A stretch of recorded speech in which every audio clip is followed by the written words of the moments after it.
जय जोहार। स्वागत है आप मन के न्यूज़ 36 छत्तीसगढ़ की आवाज़ में। मैं हूं आप मन के संग में नीरज। खबर 36 शुरुआत करथन। नेशनल हेराल्ड मामला में ईडी गुरुवार के कांग्रेस अध्यक्ष सोनिया गांधी से पूछताछ करे रही, जेला लेके कांग्रेसी मन देश भर में प्रदर्शन करे रही।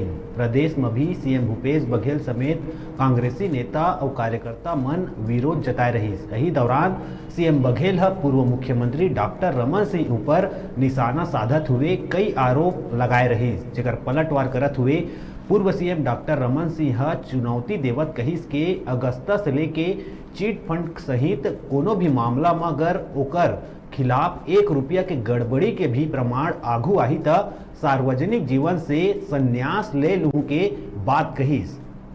बात को जोर जोर से बोल देने से, डाइवर्ट करने से काम नहीं चलेगा। जवाब आपको देना पड़ेगा। छत्तीसगढ़ की जनता चाहती है कि आज कोरबा में 25 रुपया प्रति टन से कोयले की जो नकदी पैसा इकट्ठा होता है वो कहाँ जाता है? रेत की अवैध कमाई का पैसा कहाँ जाता है? शराब की अवैध बिक्री का हिसाब कौन देखता है? डाइवर्ट करने की जरूरत नहीं है।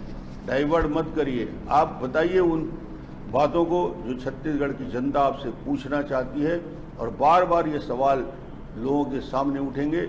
आप ये भ्रम करने की स्थिति को छोड़िए। मैं दावे के साथ कहता हूँ, किसी मामले में अगस्ता से लेकर चिट फंड से लेकर अन्य मामले में 1 रुपये का भी कोई प्रमाण आप इकट्ठा कर लें, डॉक्टर रमन सार्वजनिक जीवन से इस्तीफा देने को तैयार है। मगर आप इसके लिए भी तैयार रहें। आईटी के बाद ईडी आता है, ईडी आया ये भय दिखा आपके मन में कायम है, मगर सच्चाई तो छत्तीसगढ़ की जनता के सामने आएगी। इस तथ्य को छुपा नहीं सकते। मैं आपको एक प्रश्न और करना चाहूँगा कि आप बोलते हैं कि सोनिया जी का ईडी के सामने बयान सार्वजनिक रूप से होना चाहिए, मीडिया को रहना चाहिए। आपसे मैं प्रश्न पूछता हूं कि सुप्रीम कोर्ट में ईडी के द्वारा जमा किया हुआ वो चैटिंग का रिपोर्ट जमा है।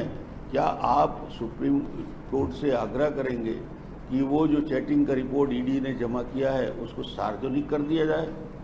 यदि हिम्मत है तो इस बात का निश्चित रूप से जनता को जवाब चाहिए, और बातों को इधर उधर करने की जरूरत नहीं है। आज छत्तीसगढ़ की जनता पूरी तरीके से जान गई है कि क्या हालात है सरकार में।